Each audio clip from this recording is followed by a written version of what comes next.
అత్తయ్య గారు ఈ రోజు ఖర్చులో నాకు 50 రూపాయలు మిగిలాయి. నాకైతే 100 రూపాయలు మిగిలాయి.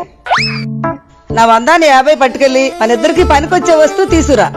సరే అత్తగారు. కోడల పిల్ల ఆగు. నేను డబ్బులు ఎక్కువ ఇచ్చాను కాబట్టి నువ్వు తెచ్చే వస్తువు నేను ఎక్కువ సార్లు వాడతాను. నువ్వు మాత్రం అప్పుడప్పుడే వాడాలి. సరే అత్తగారు.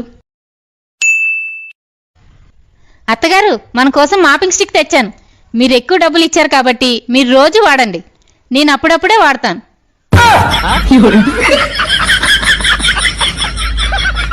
ఎలక్షన్స్ వస్తున్నాయి కదా, అవును. మరి మీరు ఏ పార్టీకి సపోర్ట్ చేస్తున్నారు? Birthday party. అప్పుడప్పుడు నేను ఎందుకు పుట్టినానా అనిపిస్తుంది. ఏంటి మా చెల్లికి పెళ్లి సంబంధం సెట్ అయిందంట. మీ ఫ్యామిలీకి బలవడానికి ఇంకో మేక రెడీ అన్నమాట. మీకు బలయ్యామని మేమనుకుంటాం, మాకు బలయ్యారని మీరనుకుంటారు. మా చెల్లిని చూడడానికి పెళ్ళోళ్ళు వస్తున్నారంట, పదండి వెళ్దాం. ఆల్రెడీ బలైపోయిన మేకనే నా ముందు ఇంకో మేక బలవుతుంటే నేను చూడలేనే.